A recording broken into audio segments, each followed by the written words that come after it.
Or it should. I'm not quite sure why it is doing this. Little problematic.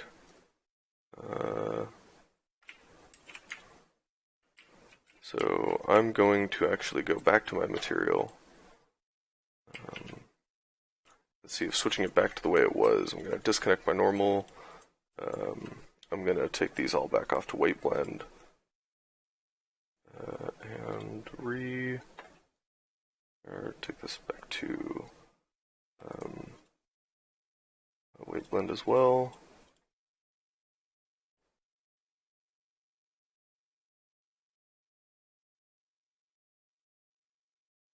You can see you can really quickly ramp up those times.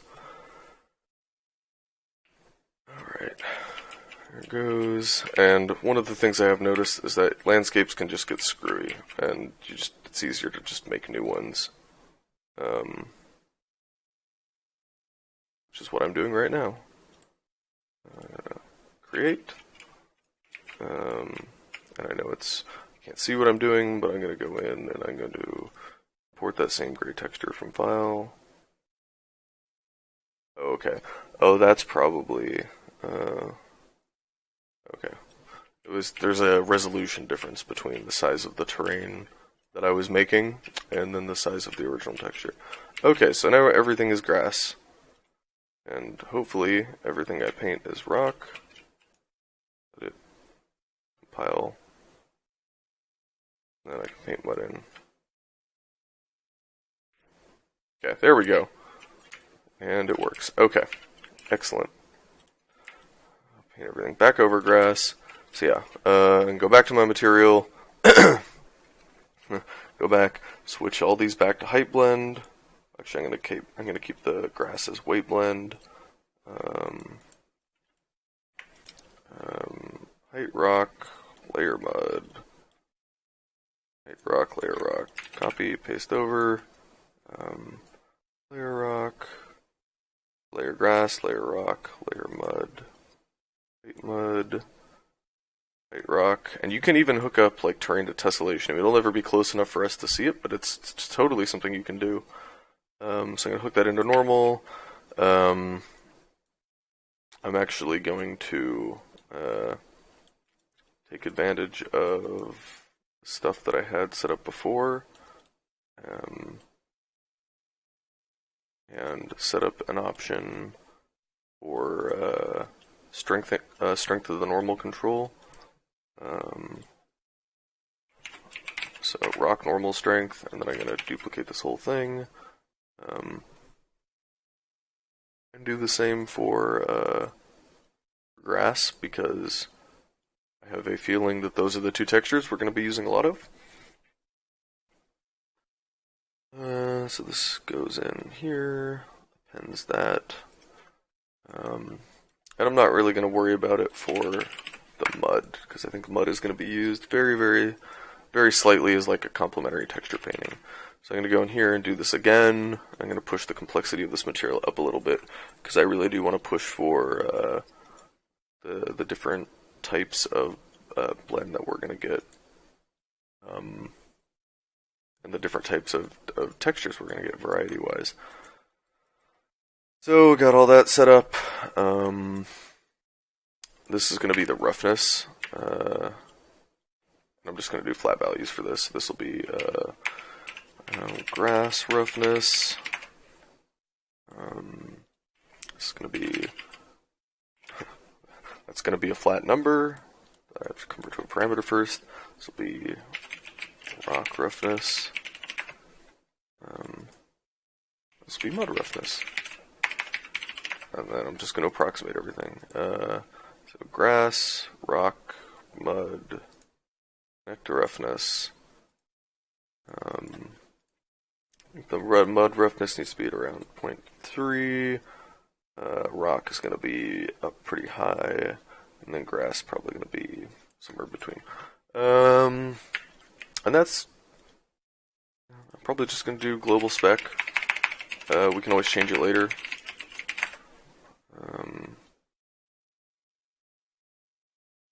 starting to see what that looks like. So that's going to do a bunch of compiling. Yeah, awesome. This is very excited for how this is coming out. So that's figuring out all its juju, and then in the meantime, I'm going to start sculpting. So you got a bunch of different brushes. Really, the only ones I really care about for this is going to be sculpt, smooth, flatten, ramp, or not flatten, sculpt, smooth, and erosion. And I can kind of show you what they do. Sculpt, smooth is self-explanatory, and then erosion is going to help you get some natural detail in there. Something that I'm seeing is that the resolution is a little on the low side. That's okay. So I'm gonna go and this all out. Boop. And I'm gonna start sculpting. They got a bunch of different brushes. You can actually use textures as brushes, which is kind of cool. It's pretty cool. Not what I need to do though. So I'm gonna actually go and check out. Maybe there's a texture in here that's kind of nature-y that I could use. Sure. What's this look like? Yeah, so there's just a bit of noise in here. That's cool. I was kind of hoping that the oh, here we go, brush size. So from here, you know, we're not really going to be looking at much. Oh my gosh. Just kind of building everything up in the background. I'm gonna smooth it all out in a second, then do some fine detail work.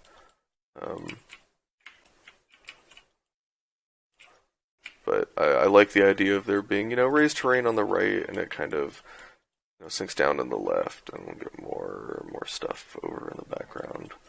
And I know it looks kind of weird, but you gotta go with me a little bit on this. It's not gonna go in and just like smooth it all out. Look at that.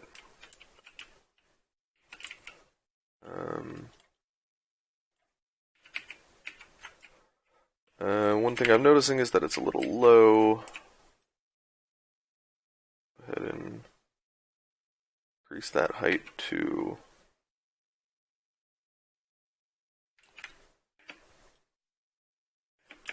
kind of just very much winging it.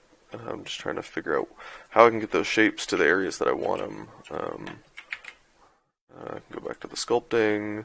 Actually gonna lose the alpha and just go back to regular. I like having a nice soft fall off.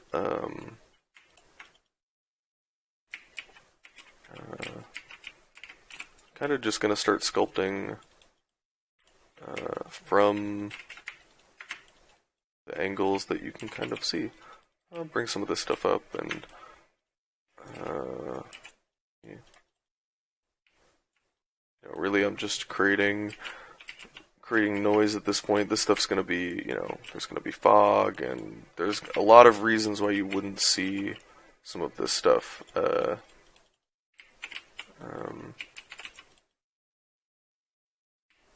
Just kind of mapping some of that out. That's starting to look pretty cool. So the I forgot to actually apply this. Apply this, and then it's going to take forever to compile again. But I can keep sculpting in the meantime, so I'm going to go in and grab the erosion brush and just kind of start playing with it a little bit, see what it's doing. The hydro erosion may be a little strong. Kind of see if it's going to give us any kind of interest, and it's gonna what it does is it's conforming a little bit to the environment around it. I personally think that one's a little strong. Got the regular erosion brush. I'm just kind of messing with stuff.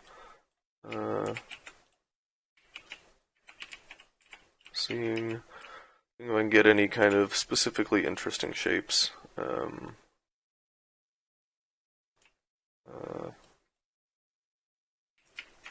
at the thing with the threshold and the brush size and seeing if anything particular is going to make a difference. And you can see it's starting to cause like erosion lines, which makes me happy because it's exactly what I was going for.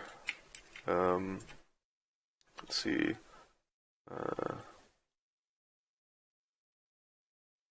Some weird unnatural shapes starting to form, so I'm just gonna kind of tackle them in my own little way.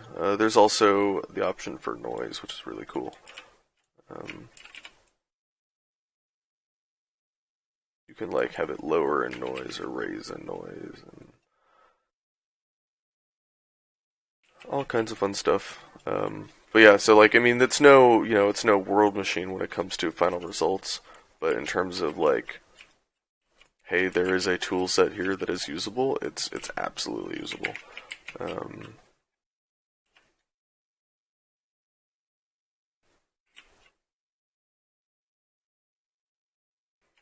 There we are. So it's getting closer to the height. Really, that's all I'm worrying about right now. I can go in and knock this stuff down, on my own. Get that back to where it was supposed to be. But yeah, so like that could potentially be something seamless, which is exactly what I want.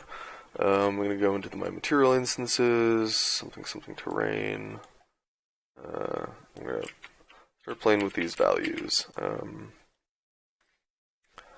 The biggest thing I'm guessing is that the UV scale is just foobarred.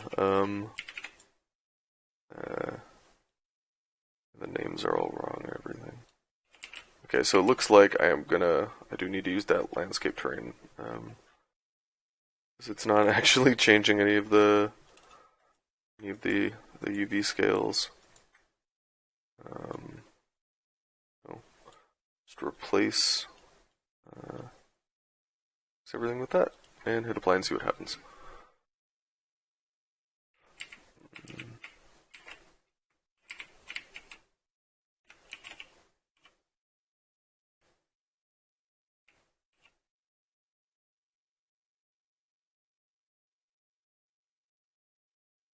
There we go.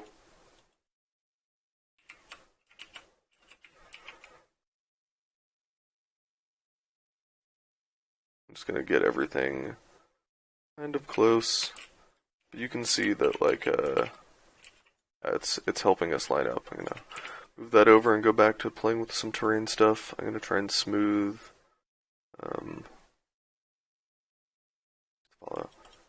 out some of these lower areas.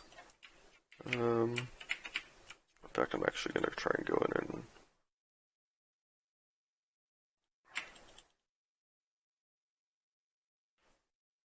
erode.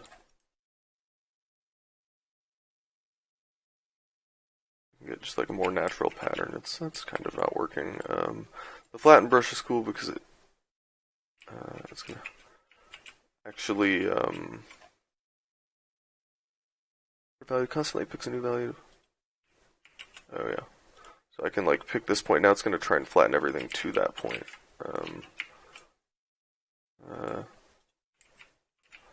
This is kind of cool if we wanted everything to be in a straight line, but I think that looks a little weird. So I'm gonna go back and maybe it goes this way and maybe over there and maybe it goes in this and I don't know, terrain stuff. Just thinking a little bit about how rivers flow and what formed this landscape and how it happened. Just kind of get in there with the erosion brush and break it up. And I'm thinking also a little bit about lighting, because I know how lighting is going to affect this area. So I'm working to think about where these large shadow forms are going to come, and if I want them or not. Because if I don't want them, I can smooth them out. But it's going to affect the final composition even a little bit. Once everything is in. see there's some stuff that's bothering me, some stuff that I like. You can tell that that blends in pretty seamlessly. Probably switch to an alpha brush and try to gain some noise out of this. Let's see, textures. See if there's any more random noisy textures that I could use. Maybe this one. Yeah, so that's giving us a little bit of breakup noise, which is cool because that's kind of what I wanted. Just a little bit of difference. Let's see, tool strength. Just increase that a little bit.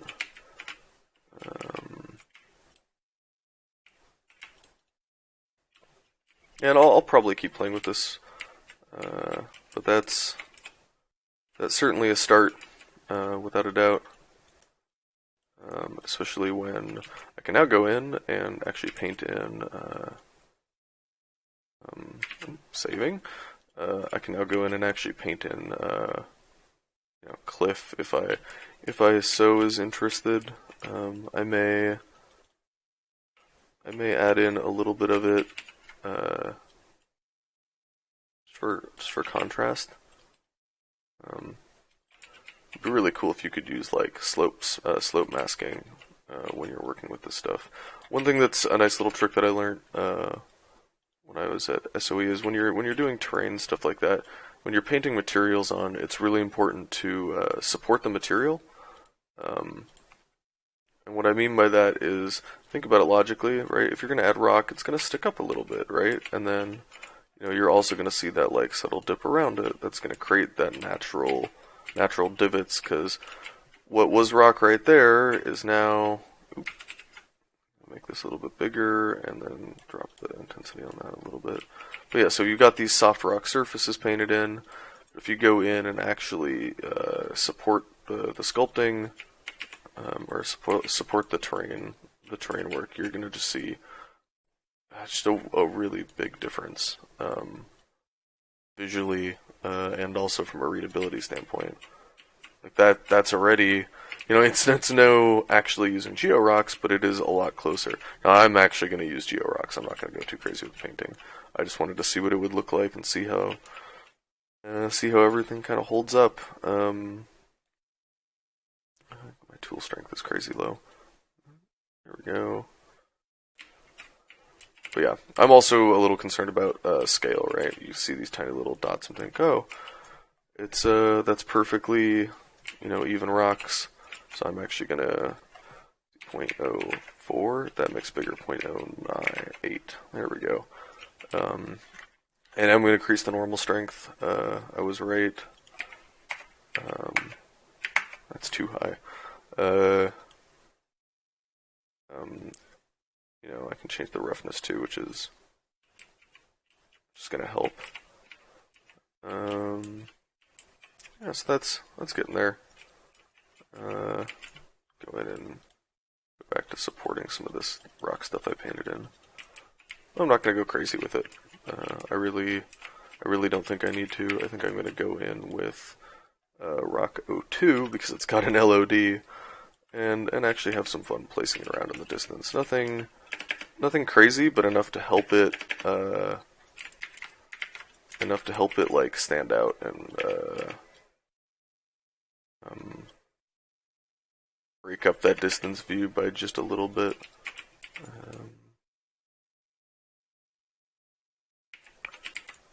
Like I said, with these bigger rocks are just really fun because you can just stick them in things and it looks good.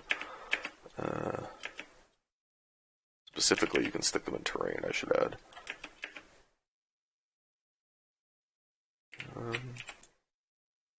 And again, still thinking about lighting and composition a little bit. Should go back to my instances and find my landscape instance. Tell one of the reasons that rock was looking so weird is that I accidentally have all the defaults for the normals to a really low value, so I'm just going to crank that back up. Yeah, there we go. Hey, look at that. What a difference. Awesome. Cool. That's way that makes me way happier. I'm gonna go and switch to models, save because I'm paranoid, and start playing with, just like some geo rocks instead.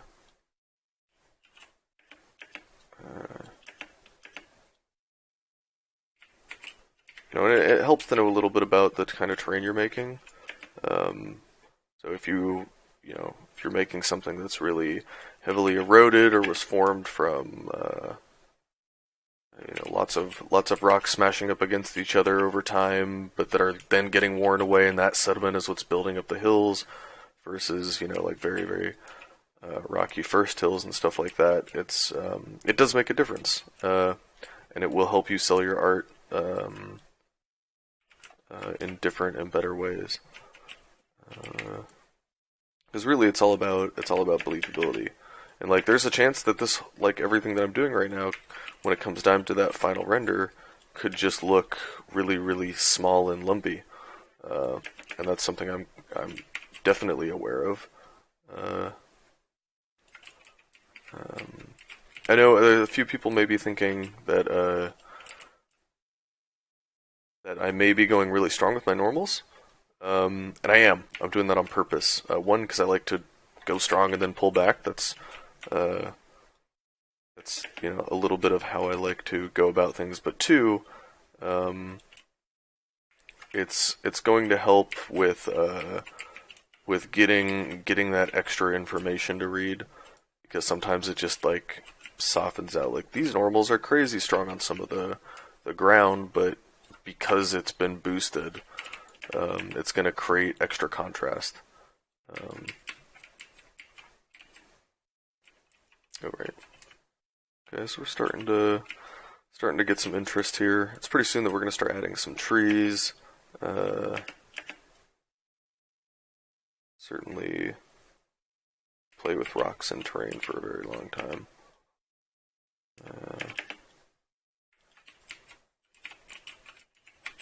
Alright, so yeah, we're getting some cool results. We had one more of these rocks out in the distance. I'm a big fan. If you like kind of Highland stuff, definitely take a look at Dartmoor if you haven't. The moors in England are absolutely beautiful, and been fortunate enough to visit them a couple of times. And yeah, the just what you can see is just phenomenal in terms of cool rock formations and the way nature has interacted with itself. Just absolutely beautiful. Okay, so one of the things that I've noticed is that this back part of the terrain is really, really high, and I actually want to try and lower it down, and I'm going to be really careful about this, because I don't want to... Oop, he says as he just randomly hit stuff. I don't want to lose... like some of those formations, because I think they're actually starting to work. The reason I'm lowering it down is because I want it to look smaller. I don't want it to look the same size. I want it to be,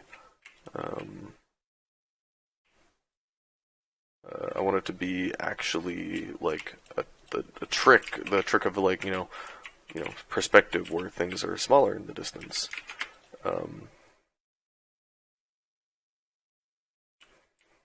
that is why I am very carefully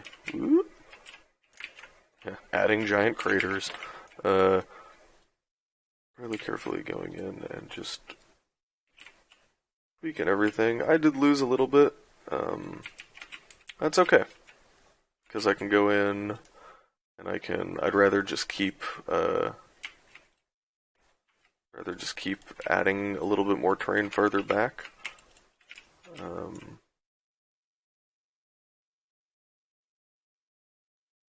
Where is it? Just have more information in the distance. Then actually have big information. The cool thing is, you can go in and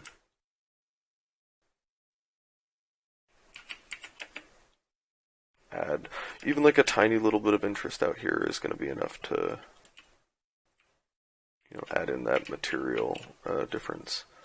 Something else I'm going to do really soon is I'm going to probably start terrain painting some assets, but first I actually want to start getting my lighting in a little bit better order. It's still very, this is actually still just default lighting.